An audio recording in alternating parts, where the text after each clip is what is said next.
simplemente a manera de repaso del día de ayer. Déjenme ver si esto va a funcionar. It's not moving. Okay, here we go. No, it's not.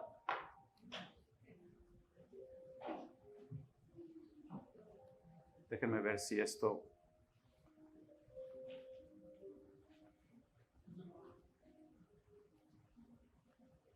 No.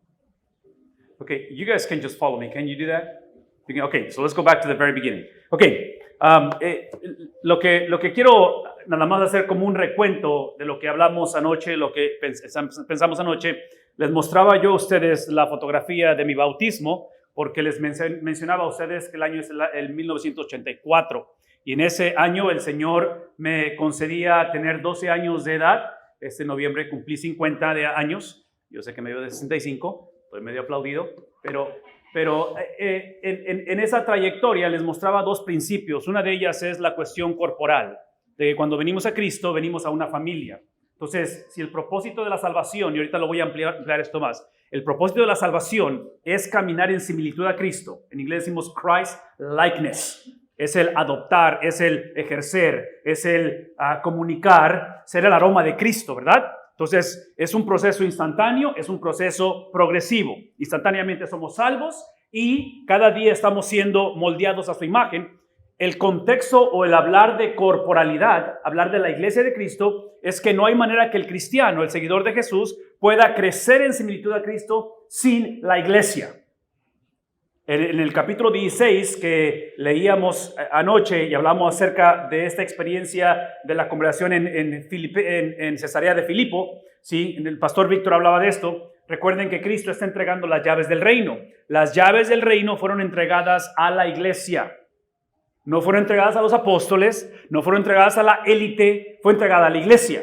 Entonces, la cuestión de corporalidad, y esa es la frase que me gustaría que se llevaran esta mañana, la cuestión de corporalidad o de iglesia no es algo que tenemos que pertenecer, es algo que podemos pertenecer. Y típicamente lo ilustro de esta manera, porque tenemos 3 hijos, y nuestros 3 hijos ya en sus vidas personales como adultos jóvenes, cuando ellos nos hablan por teléfono, sobre todo en videollamadas, cuando nos hablan, no tenemos que contestar, es que podemos contestar. ¿Ven la diferencia? Como padre no tengo que proveer para mi familia, sino que, ¿qué cosa? Puedo proveer. Entonces, pertenecer a la iglesia de Cristo no tenemos. Cuando alguien me pregunta, ¿tengo que bautizarme? No tienes que bautizarte. Es que puedes bautizarte. ¿Tengo que diezmar? No tienes que diezmar. Es que puedes diezmar. ¿Vemos la diferencia? Ok, entonces pasamos de duty a relationship, ¿verdad? De responsabilidad a relación, lo cual no es una u otra. Son, ¿qué cosa? Son las dos caras de la misma moneda. Entonces piensen en términos de hogar. En el hogar tenemos responsabilidades, pero las tenemos en el contexto de relaciones. Entonces, por eso la cuestión corporal, y mencionaba por la foto, porque está el pastor con el pastor asociado y somos el producto de esa relación. La otra cosa, obviamente, que mencionamos con respecto a esto, no solamente es la cuestión corporal, pero es el entender que es una experiencia instantánea. Todo esto lo mencionaba o hacía recuento de ello. So it's not going to work, right? The clicker is not going to work. Let's see. Todo esto lo mencionaba por la cuestión de que la salvación es lo que le sucede al hombre. Entonces le sucede a la persona, le sucede con personas y le sucede para personas. Somos salvos para que otros sean salvos. De ahí que ilustraba, let's go to the next one, please. De ahí ilustraba con respecto a que la conversación inicia en que nadie está buscando a Dios. Todos nacemos siendo enemigos de Dios. ¿Está claro eso? ¿No? ¿Sí? Y menciono esto porque estoy por explicar esto en un poquito más, en más detalle. Let's go to the next one. Sí, todos corremos de, no corremos hacia. Tracking on this one?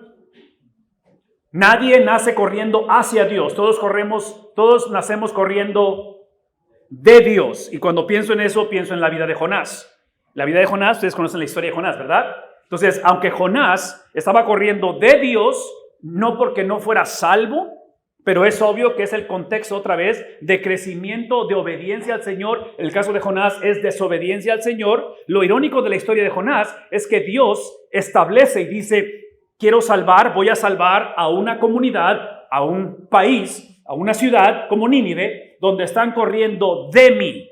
Entonces Dios va tras de ellos y en el plan eterno redentor de Dios, Dios escoge usar a su pueblo, en este caso a un profeta, pero trágicamente el profeta, en lugar de correr hacia Dios, llevando el mensaje, ¿qué hace? Va corriendo de Dios. Entonces, piensen en términos de que los de Nínive, la ciudad de Nínive en Jonás, en la historia de Jonás, ellos no están pidiendo que el profeta venga, porque la persona sin Cristo no está pidiendo un encuentro con Dios. La persona sin Cristo está constantemente huyendo de Dios. Ese es el punto de lo que estamos hablando aquí. Entonces, hablamos el día de ayer que esta conversación, hablamos el día de ayer de que la vemos la palabra es irresoluble, en una tensión irresoluble, unresolved tension, entre lo que ya hizo Cristo, espejo retrovisor, vemos hacia atrás, y en este caso, lo que, can you come back to the previous, there you go, y viendo hacia el windshield, lo que está por delante. Entonces, lo que ya sucedió con lo que está por suceder, right? Entonces, la vida cristiana se vive en esta tensión. Inclusive, anoche que el pastor Víctor mencionaba la historia acerca de su 2-year-old cuando descubren esta anomalía en su sistema. ¿Recuerdan eso? De su condición física, de su enfermedad. Y mencionaba el pastor Víctor de su plegaria ante el Señor. No, listen, esa plegaria como padre, esa es ¿qué cosa? Es la tensión irresoluble, donde sabes que Dios lo puede hacer y dices tú, ¿is there a guarantee? ¿Hay garantía que lo va a hacer? No hay garantía que lo va a hacer. ¿Lo puede hacer? Sí lo puede hacer. ¿Lo va a hacer? We don't know. ¿Cómo se llama eso? Esa es una unresolved tension. ¿Me explico? Estás en esta cuestión donde creo, pero ayuda, ¿qué cosa? Mi incredulidad. ¿Recuerdan ese pasaje en Marcos? De aquel padre que viene ante Jesús pidiendo por la sanidad de su hijo. Y Jesús le dice, hey, la fe ha hecho que esto suceda.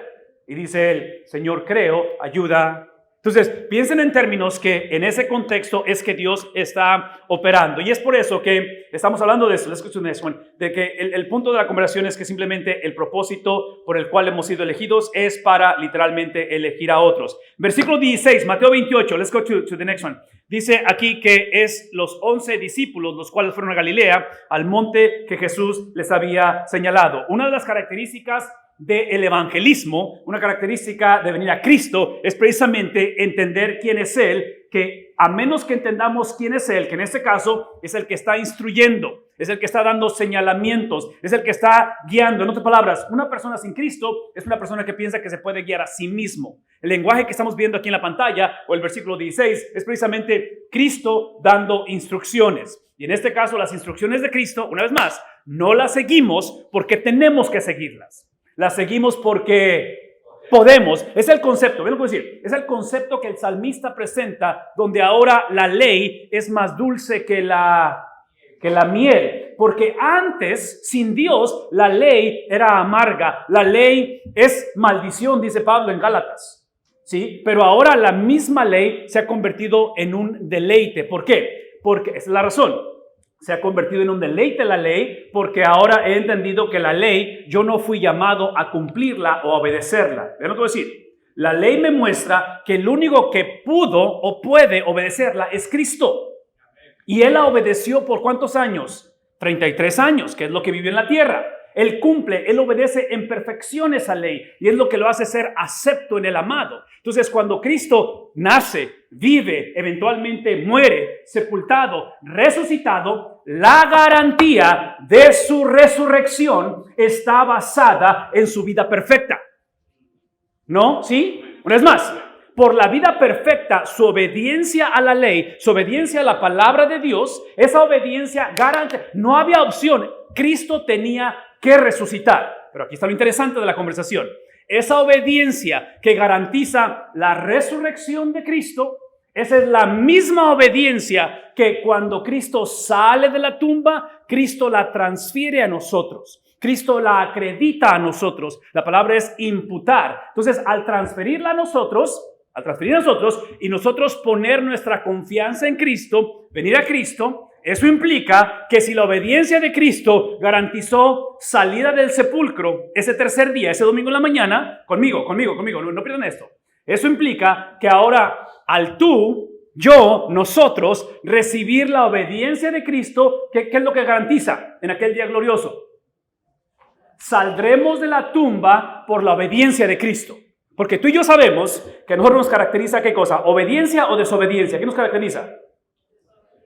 Hablamos de Jonás, ¿no es cierto? La historia de Jonás es la historia de ¿quién? Es la historia de nosotros, ¿no es cierto? Esa es la historia En otras palabras, en el libro de Jonás solamente hay dos tipos de personas. Están los ninivitas que están corriendo de Dios, simplemente porque son enemigos de Dios, y está Jonás que pertenece a Dios, pero vive como si no hubiera Dios. De eso están llenas las iglesias. ¿No? ¿Sí? A ver, seamos honestos. Y menciono esto porque otra vez, escuchen la importancia de esto que estoy mencionando. Cuando nosotros leemos un libro como Jonás o cualquier otra narrativa de la Biblia, no quiero saber cuál, sobre todo el Antiguo Testamento, y cometemos el error, ese es el error, cometemos el error de leer la historia de José, la historia de Daniel, la historia de Jonás, en fin, todo este tipo de narrativa histórica. El error que cometemos es decir, eso es lo que decimos, leemos y decimos, ok, esta obediencia de José, esta tenacidad de Daniel es lo que la Biblia nos llama a hacer. Entonces, jóvenes, vean la manera en que José va a lidiar con la tentación sexual. Padres de familia, mamás, observen a Ana en el libro de Samuel con la tenacidad. ¿Sí me explico? ¿Qué estamos haciendo? Estamos tomando una historia del Antiguo Testamento, no considerando lo que realmente el autor está diciendo. Simplemente queremos extraer principios de moralidad, principios que ayuden a la gente a hacer algo. Eso se le llama moralismo, y es el problema. Mi argumento va a ser problema número uno de nuestras iglesias, que en lugar de enfocar, ¿ven lo que decir? En lugar de enfocar en la obra de Cristo, nos enfocamos en la obra de nosotros. De simplemente como joven, como adulto, como viudo, como anciano, como niño, simplemente evitar los errores del pasado y get my act together. O sea, simplemente mejorar mi condición. Ese no es el evangelio. El evangelio no es lo que yo necesito hacer o mejorar o cambiar o quitar o adaptar. ¿Qué es el evangelio? Exclusivamente lo que Cristo, ¿qué cosa? Hizo sin mi ayuda. Ese es el evangelio. Entonces, cuidado con leer la historia de David y Goliat y decir simplemente imita la tenacidad de David, la valentía de David y todo gigante en tu vida va a ser derribado. En la historia de David y Goliat, ¿saben quién es David? Es Cristo. No soy yo. Tú y yo somos los israelitas que estamos temerosos, paniqueando y no sabemos qué hacer con la vida. Eso somos nosotros, ¿no es cierto? No somos David, no somos los que tenemos la valentía. No, es de esa tendencia. Entonces, menciono todo esto porque esta importancia de ver la persona de Cristo, donde el versículo 17, vean lo que dice el 17. El 17 habla acerca de cómo lo vieron y cómo otra vez adoraron y duraron. Lo cual, para mí, otra vez, es esa tensión irresoluble, right? Unresolved tension, donde encontramos este tipo de experiencias. Ayer decíamos que parte de ello, let's go to the next one, please. Hablábamos de la posibilidad de este grupo de 11 discípulos, 120 en aposento alto, 500 que menciona Pablo en 1 Corintios 15. En 1 Corintios 15, acuérdense que está Pablo haciendo una apología, un debate, una defensa de la fe. Porque en la iglesia de Corinto, en la iglesia, están cuestionando la resurrección de Jesús. Y Pablo eventualmente dice, let's just settle this issue once and for all. I mean, ya no podemos estar jugando con esta cuestión. Si Cristo no resucitó, ¿qué dice? En vano, ¿sí? Es nonsense. We're a bunch of fools. Es lo que está diciendo. Somos necios si Cristo no ha resucitado. Una vez más, acabo de explicar la resurrección de Cristo, que es el producto de ¿qué cosa? De 33 años de obediencia perfecta. ¿A qué cosa? A su palabra. ¿Qué es el punto? ¿Ven lo que voy a decir? Dios, ¿saben lo que es un aval? Cosigner. Aval, ¿no? ¿Sí? Aval, cosigner. Ok. Dios solamente se hace responsable, se hace el aval cuando nuestra vida obedece su palabra. Si nosotros desobedecemos su palabra, basically God is saying, you are on your own. No me puedo responsabilizar de las consecuencias de lo que hacemos si lo hacemos en dirección opuesta a la palabra. ¿Qué estoy diciendo? Vean lo que estoy diciendo. Por favor, escuchen. El problema de la iglesia hoy en día, porque ya hablamos de correr no hacia, pero de Dios. ¿Recuerdan eso? Los de Nínive. Gente perdida está corriendo de Dios. La iglesia, como Jonás, trágicamente estamos corriendo no hacia, pero de Dios, cuando la iglesia ignora las Escrituras. Porque no hay manera que podamos obedecer al Señor si no conocemos ¿qué cosa? Las Escrituras. Entonces, mientras la predicación de hoy en día, la enseñanza siga siendo moralista, moralism driven. Hay un sociólogo que se llama Christian Smith, de hace como unos 15, ya va cerca de 20 años. Él hizo una encuesta muy profunda en Estados Unidos, allá por sería como en el 2006, 2005. Y él vio el shift, vio el cambio de la cultura evangélica. Y en ese cambio, él hace una encuesta muy a profundidad de las iglesias, donde específicamente en nuestros jóvenes, hace 20 años, hace 2 décadas de esto, y él descubre que nuestros jóvenes, trágicamente, lo que creen realmente, sus convicciones, estamos hablando de gente cristiana, los hijos de esa generación, lo que creen ellos es literalmente lo que él, hasta cierta manera, lo hizo como la frase que hasta la fecha, inclusive se hizo un libro de ello, que se llama El deísmo moralista terapéutico. Moralistic Therapeutic Deism. Se le conoce esta palabra. Y el punto es eso es lo que él concluyó con esto. Concluyó esto, de que lo que nuestros jóvenes creían hace 20 años, que entre paréntesis, esto que estoy por explicar solamente ha ido en declive. Solamente ha empeorado esto, ¿ok? Pero hace 20 años, nuestros jóvenes en las iglesias creían que hay un Dios. This is deism. Deism es, hay un Dios, pero Él existe para mi beneplácito. Tracking? If there is a God, He exists to give me a happy life. En otras palabras, no es el Dios santo de la Biblia, no es el Dios que tiene que ser temido, es el Dios que si existe, entonces eso implica que no tiene que pasarme X, Y, and Z. No tiene que pasarme esta cosa. Porque si a mí me sucede algo como eso, Dios no existe. Entonces, ese es el número uno. Entonces, el momento en que creamos esa imagen de Dios corrupta, esa caricatura de Dios, ese es el deísmo, empezamos con el moralismo. Porque el moralismo dice esto: si Dios no es santo, entonces en nosotros no hay pecado. ¿Qué es lo que hay? Hay errores, hay dificultades, hay etapas, hay deslices, hay simplemente... Entonces, hablar de pecado es ofensivo, ¿no es cierto? Además, ¿quién soy yo para juzgarte? Tú mereces ser feliz, ¿no es cierto? Y si están escuchando el lenguaje, entonces vean cómo ha creado un efecto de dominó. Entonces, no hay santidad en Dios, no hay pecado en el hombre. Nada más hay errores, en fin. Y lo último es la cuestión de terapeuta. La cuestión de terapeuta es que como Dios no es santo y en mí no hay pecado, todo lo que necesito es una iglesia donde me dé esa motivación, ese push. ¿Sí me explico? Entonces los sermones son más que cosa. Son como terapias. Como simplemente es la cuestión de ánimo, ¿verdad? De que, hey, tenemos un grupo de jóvenes que necesitamos empujarlos a que se porten bien.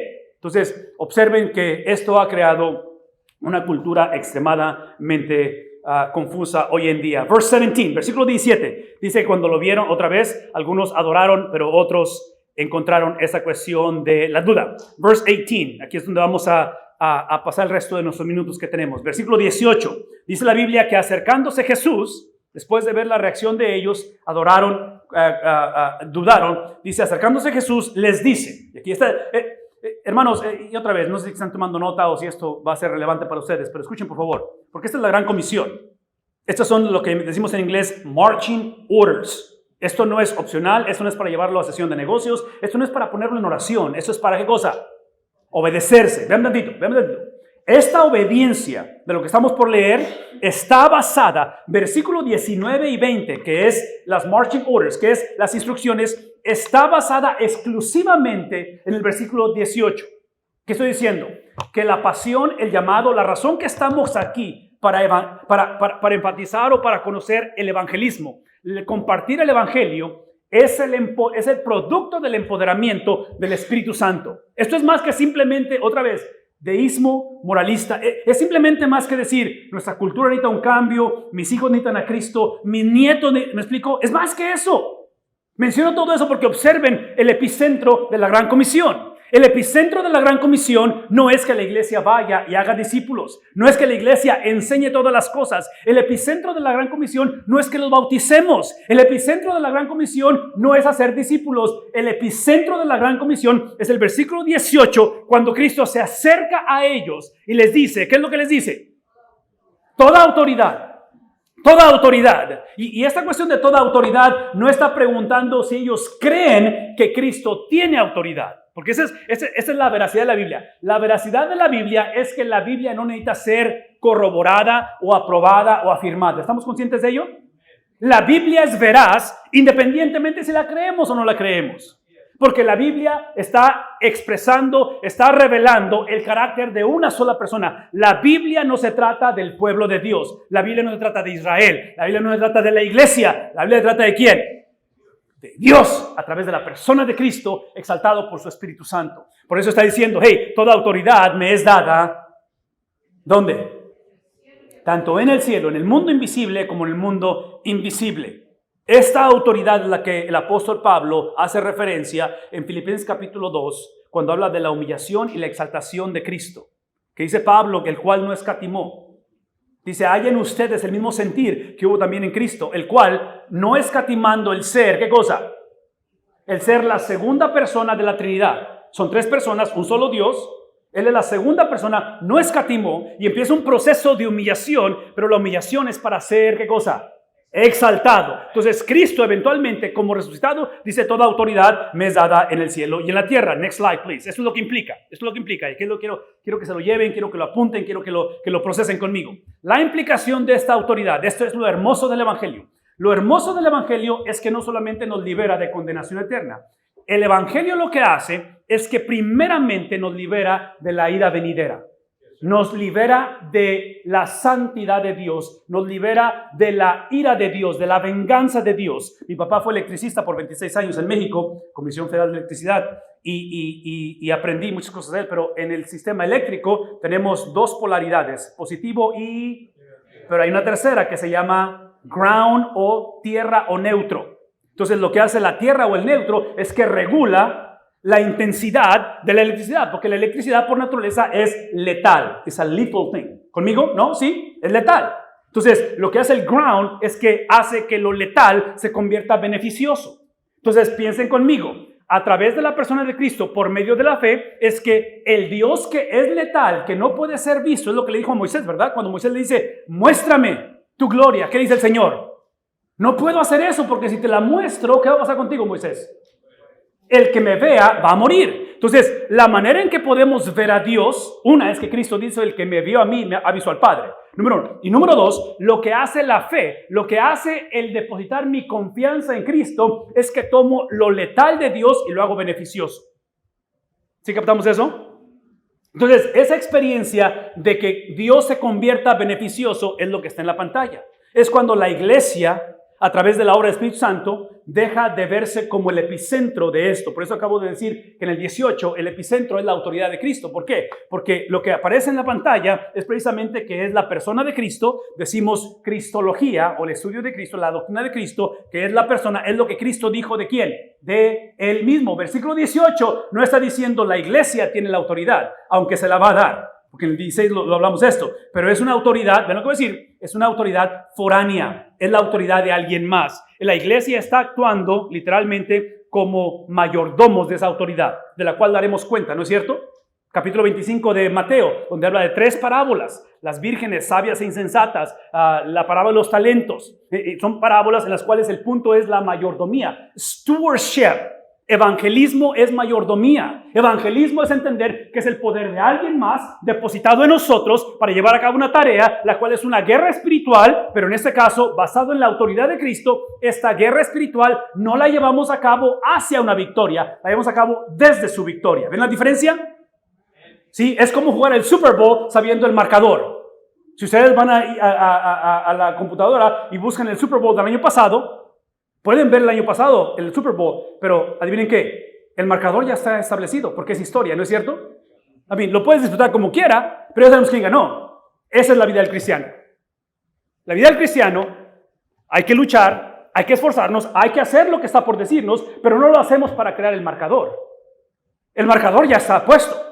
Porque el versículo 18 dice, ¿qué dice el 18? Toda autoridad. Entonces, la autoridad está ahí. La autoridad es que iniciamos la evangelización, la predicación de la palabra de Dios inicia siempre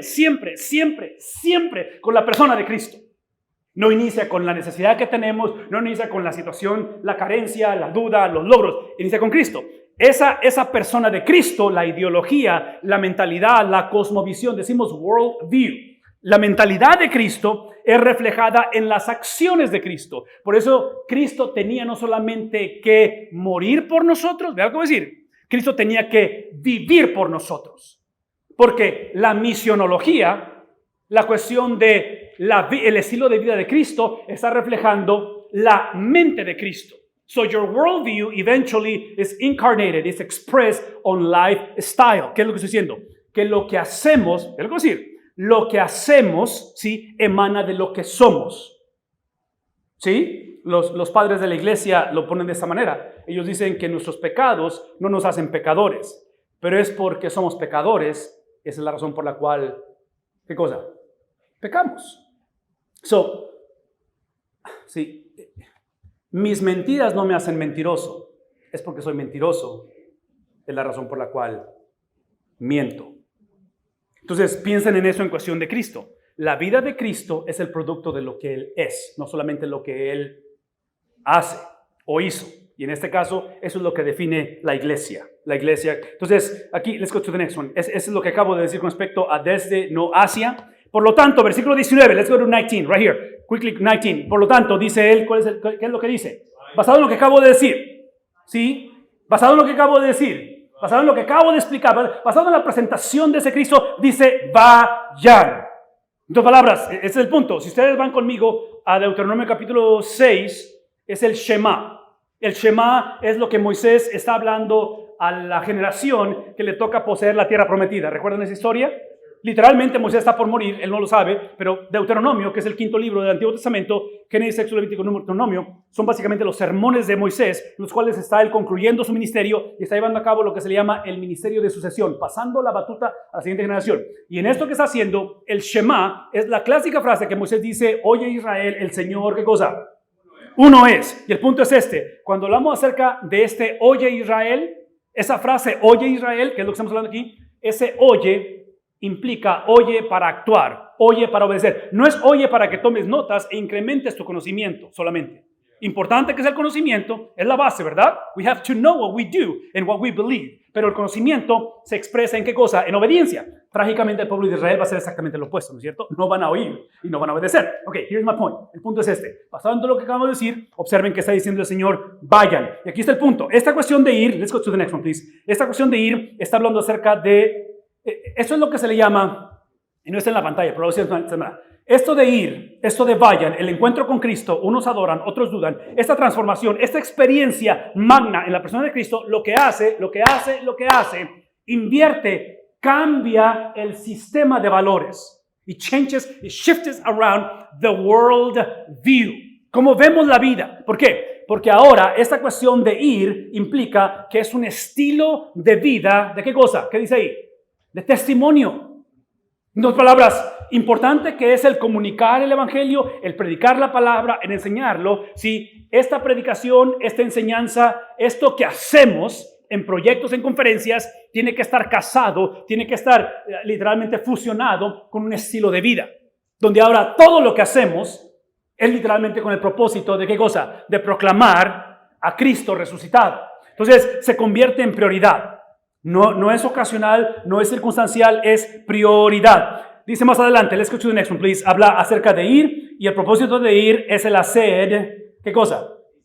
Hacer discípulos. Esta cuestión de discípulos simplemente, si lo pueden poner de esta manera, vean lo que dice aquí. Next one, please. Habla acerca de aquellos discípulos, por definición, es aquellos que como estilo de vida les caracteriza no solamente la teología correcta o la doctrina correcta, pero se convierten en un estilo de vida. La palabra en inglés es teachable. Ahora, ¿qué es lo opuesto a teachable? ¿Qué es lo opuesto a aprendiz? ¿Qué es el opuesto? Sí, involucra eso definitivamente, enseñar, pero en este caso, una persona que no está aprendiendo o no desea aprender, ¿qué sería lo opuesto a ello? soberbia, sábelo todo, a mí nadie me va a enseñar. ¿Recuerdan que nacimos, qué cosa? ¿Corriendo hacia o de Dios?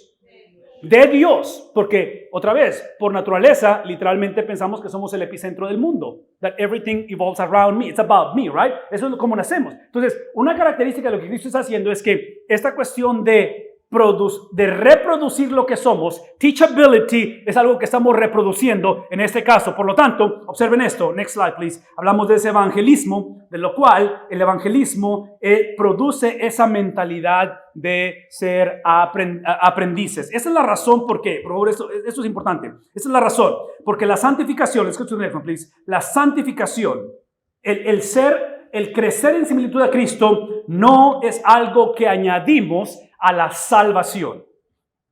O sea, una vida de consagración al Señor no es algo que sucede más adelante. Entregué mi vida a Cristo a los 14 años, pero como a los 27, 28 años, después de altas y bajas, ahora sí agarré la cosa en serio.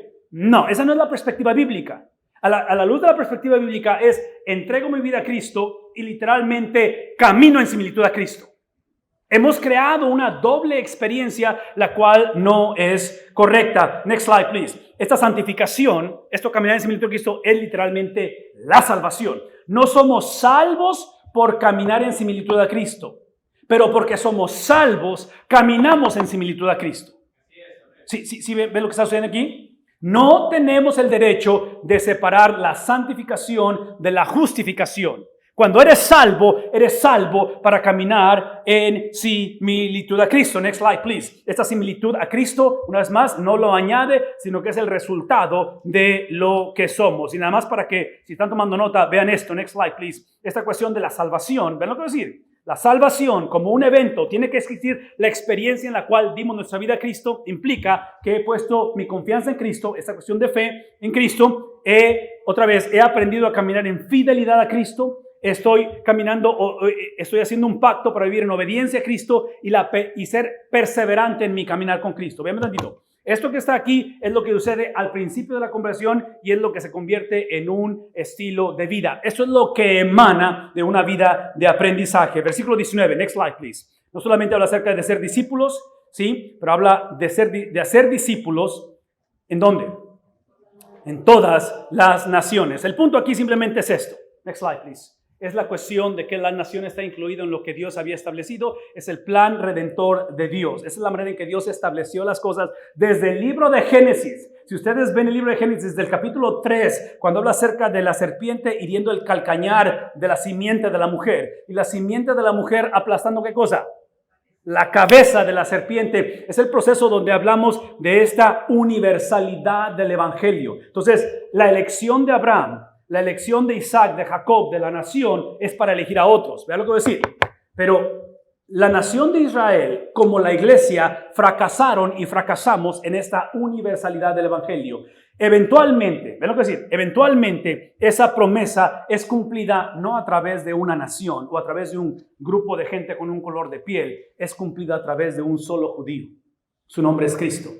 Él viene y crea esta experiencia donde ahora no hay judío, no hay griego, no hay esclavo, no hay libre, ¿verdad? Encontramos ¿qué cosa? La aceptación en el nombre de Jesús, ese plan redentor de Dios. El reto va a ser este, aquí está el reto, y aquí vamos a concluir con esto. El reto va a ser este. Let's go to the next one, please. Es que ese plan redentor de Dios involucra una nueva perspectiva, donde ahora encontramos nuestra vida en medio de dos eras, la era de justicia y la era de maldad. En la era de maldad, que es donde estamos, es donde el reino de Dios ha sido establecido, pero no ha sido consumado. Tracking with me, ¿no? ¿Sí? Por ahí más o menos. Ha sido establecido, no consumado. Ese es el punto, es el punto. Eso implica que fue establecido en el nacimiento de Cristo, en la venida de Cristo por primera vez. Pero aquí está el reto. Él viene por segunda vez, no a redimir al mundo, viene a enderezar las veredas. Y digo no redimir al mundo porque si me preguntaron a mí, yo diría que la experiencia trascendental de la venida de Cristo no está en su segunda venida, está en su primera venida. Porque en su primera venida, no solamente Cristo muere por nosotros, pero Cristo, ¿qué dijimos? Vive por nosotros. Tracking what I'm saying? Es lo que se llama doble transacción. Entonces, menciono todo esto porque lo que crea esto, la perspectiva, en esta tensión irresoluble, ¿verdad? Donde soy salvo, pero batallo con mi naturaleza pecaminosa, donde sé que Cristo sana, pero no todos van a sanar en esta vida. Tracking what I'm saying, ¿ok? En medio de todo ello, ¿qué es lo que implica? Vean lo que dice aquí. Next slide, please. Lo que implica es que me permite entender que la vocación de Cristo fue, ¿qué dice ahí en la pantalla? ¿Cuál fue la vocación?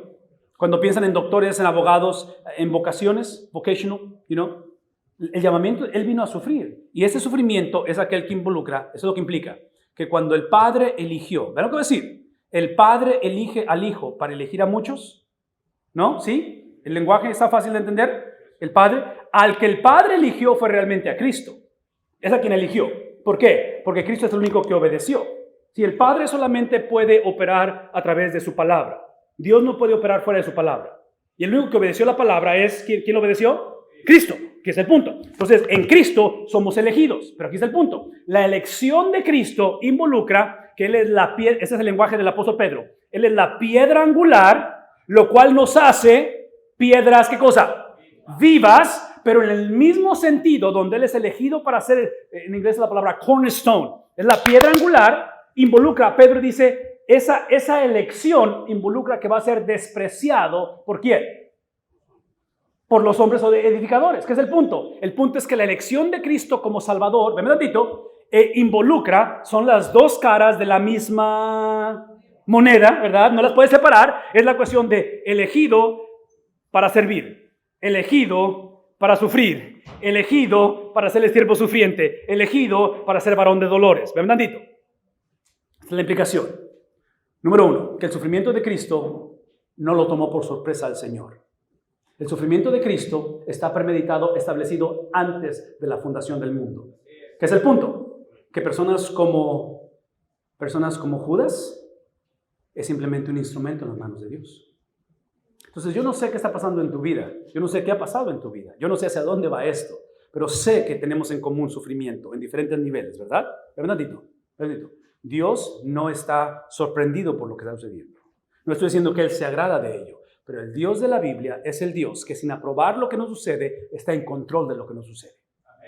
¿Ven lo que se hace? Entonces, el reto no es si Dios está en control. Ese es el reto, es si vamos a tener la habilidad de confiar en Él cuando todo parece estar fuera de control.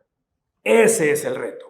Y no hay manera de confiar en Él a menos de que podamos ver estos mandatos. Versículo 19, continuamos. Aquí concluimos. No solamente de todas las naciones, sí, pero dice, tienen que bautizarles. Esta cuestión de bautismo, de bautizarles, porque ya hablamos de discipulado, los bautizamos, next slide please, versículo 20, bautizarles y ¿qué cosa? Bautizarles y enseñarles, bautizarles y enseñarles, bautizarles. Piensen en cuestión de caminar. Cuando caminan, ¿cuál de las dos piernas necesitan más para caminar mejor? La respuesta es yes, ¿verdad? Son ambas. Ok, ¿qué es el punto? Que este de bautismo y esta cuestión de enseñarle, next slide please, son las dos caras de la misma moneda. It's not an either or, it's a both and. Next slide please. Esta cuestión de evangelismo y discipulado, otra vez, la razón esa es la razón, ¿por qué? Esa es la razón, next slide please. Es por lo que dijimos hace un momento, porque bautismo y discipulado produce similitud a Cristo. Next slide, please. Sí, hablamos de ser bautizados, hablamos de ser discipulados, de ser bautizados en el nombre del Padre y del Hijo y del Espíritu Santo. Vean lo que dice aquí, next slide, please. Habla acerca de la salvación, la cual, lo dije hace un momento, somos salvos de Dios, somos salvos de nosotros mismos y somos salvos del infierno. Esta cuestión de la salvación, next slide, please. Esta cuestión de la salvación literalmente es una doble transacción. Vean un momentito, la palabra clave es legal, es legal. No tiene que ver con conducta, no tiene que ver que si la persona ya cambió, dio evidencia. Ven un momentito. Sí, el ser salvo, no estoy hablando de comportarme como salvo, estoy hablando de ser salvo. Ese malhechor en la cruz, que no tuvo la oportunidad de mostrar los frutos, lo que sucedió en su vida es una doble transacción legal. Es literalmente el malhechor poniendo todo su pecado, toda su vergüenza, todo aquello que era en contra del carácter de Dios, lo depositó ¿en quién? ¿En quién? En Cristo. Pablo dice en Corintios que el que no conoció pecado, por nosotros, ¿qué cosa? Se hizo pecado. Entonces, literalmente Cristo en ese momento, en la cruz, literalmente se convierte, por favor escúchenme, se convierte Cristo en la acumulación, en la expresión más grotesca y más obscena de pecado en la historia de la humanidad. Eso es lo que es Cristo. Porque Él absorbe la culpa. No es que Él lo haya cometido, pero Él se hace responsable. Tenemos 3 hijos y nuestros hijos manejan 3 carros, los cuales no son de ellos. ¿Esos carros son de quién? Son míos. Entonces, los carros son míos, ¿verdad? Ellos piensan que son de ellos, nada más no les digan. Ellos piensan que son de ellos, pero los carros son porque están a mi nombre. Es el punto. Entonces, si ellos cometen una infracción o un accidente, ellos van a ser culpables, pero yo soy, ¿qué cosa? Yo no lo hice, pero soy responsable. ¿Ven la diferencia? Culpable, responsable. Entonces lo que Cristo hace en esa ocasión, aunque Él no era culpable, Él se hizo responsable. Y Él literalmente absorbe. Entonces eso es lo que sucede en la primera transacción, entrega. Pecado entregado a Cristo. Pero una vez más, la muerte de Cristo no es suficiente para que el hombre sea salvo. Porque la muerte de Cristo, esa transacción de pecado transferida a Él, todo lo que hace es posicionar al hombre en un estado de inocencia, porque somos libres de pecado. Pero gente inocente no va al cielo. La transferencia de pecado a Él solamente pone al hombre en el mismo estatus donde estuvo el primer Adán antes de pecar. El primer Adán solamente era inocente, porque no conocía el pecado todavía. Eso no es suficiente. La palabra dice que sin santidad nadie. Entonces, esa transferencia de pecado es una de las caras de las dos caras de la misma moneda. Ahora, la siguiente transferencia es la santidad, la perfección. En inglés es la palabra righteousness. La perfección de Cristo transferida a nosotros. Por eso en la pantalla habla acerca de que esa muerte de Cristo, ¿sí?, contrastada con la vida de Cristo, es la transición de esta experiencia. Hermanos, llévense esto, por favor. Next slide, please. Legalmente es lo que produce. Legalmente, el hombre, literalmente es legalmente, ¿qué cosa? ¿Qué es lo que está en la primera línea? Legalmente, ¿qué cosa? Literalmente. ¿Escuchan lo que estoy diciendo? No implica que no nos sintamos culpables. Probablemente nos sentimos culpables. Probablemente estamos pagando las consecuencias de lo que hemos hecho. Probablemente. Pero legalmente, ¿qué cosa? Somos inocentes. Esto es como me siento, pero esto es lo que soy legalmente, ¿verdad? Este anillo representa una experiencia legal, donde hace 25 años, ¿qué sucedió legalmente? We got married, right? Legalmente nos casamos y en 25 años ha habido altas y bajas, como que otro matrimonio, en cómo nos sentimos, pero cómo nos sentimos no altera lo que somos. Tracking what I'm saying? Entonces, piensen en eso. Legalmente somos inocentes, legalmente como si nunca hubiésemos pecado, legalmente es como si hemos, ¿qué cosa? Obedecido toda la Biblia, a la cual no le hemos obedecido, ¿verdad? ¿Quién lo obedeció? Pero acuérdense, es la transferencia de Cristo a nosotros, y lo último es que legalmente somos literalmente hijos de Dios. Next slide, please. Esta cuestión de liberación es el producto otra vez del arrepentimiento, fe, obediencia y perseverancia, de tal manera que el versículo 20 concluye diciendo esto, enseñándoles a guardar todo lo que les he mandado. ¿Qué es lo que nos ha mandado? Otra vez, aquí está lo que nos ha mandado. Next slide, please. Uno más. Nos ha mandado en cuestión de que nuestra fe se manifieste en fidelidad. Are you tracking on this? Fe en fidelidad. Fe, en otras palabras, la convicción se convierte en estilo de vida. ¿Qué implica ello? De que rendirnos, tirar la toalla, no es opción. It's not an option. To quit, ¿sí? Entonces la pregunta es, ¿cómo sé si soy salvo? El libro de Hebreos habla de la certeza de la salvación, no basado en la experiencia de cómo entregué mi vida a Cristo, pero es cómo termino la carrera. Es lo que hace Hebreos. ¿Qué es el punto? El punto es este, que la obra del Espíritu Santo es literalmente traer esa experiencia de regeneración. Somos salvos a través de la intervención del Espíritu Santo. Pablo dice en Efesios que por gracia sois, ¿sí?, a través de no por obras, para que, ¿me explico? Entonces es la obra exclusiva del Espíritu Santo. Vean un ratito. El Espíritu Santo crea esa transformación en nuestro corazón, pasamos de muerte a vida, ¿verdad? Enemigos de Dios, pasamos a ser hijos de Dios. Corríamos de Dios, ahora corremos hacia Dios, ¿verdad? Espíritu Santo, vean un ratito. Ese proceso de santificación, recuerden que hablamos de eso, es la obra ¿de quién? Del Espíritu Santo. La confirmación de que terminaremos bien, adivinen de quién es esa obra. El Espíritu Santo. Entonces el Espíritu Santo regenera, santifica y eventualmente glorifica. Es la obra exclusiva del Espíritu Santo. Termina diciendo esto. Last slide, please. This is the last one. No solamente van a enseñarles todo lo que os he mandado, ¿sí? No es más, pero en este caso, Esa es la promesa. ¿Cuál es la promesa? ¿Cuál es la promesa? ¿Cuál es la promesa? ¿Cuál es la promesa? Sí, esa es la promesa. La promesa no es una vida mejor. La promesa no es que todo va a funcionar como deseamos o queremos. La promesa es la misma promesa que Dios hizo desde un principio. At the end of the journey, al final de la jornada, lo que obtenemos, dice el Señor, you get me. Salmo 23, el Señor es, ¿qué cosa? Es mi pastor. Sí. Entonces, en este peregrinar, lo que obtenemos al final, el galardón, la herencia inmarcesible que habla el apóstol Pedro, es una persona, es Cristo. Entonces, ¿dónde está el cielo? No lo sé. Es un lugar, sí es un lugar. ¿Dónde está? No lo sé. Pero I don't really care. Porque el cielo es una persona. Es lo que obtenemos al final. ¿Sí me explico? Entonces, dice el Señor, yo estoy con ustedes todos los días hasta el fin del tiempo. Y el tiempo está reflejado en esas dos eras, donde estamos en esa tensión irresoluble. Y dice el Señor, yo caminaré con vosotros. Póngase de pie. Y Padre, por encima de todo esto, permítenos ser administradores de esa gracia, compartirla. Y Padre, por encima de todo esto, permítenos ser administradores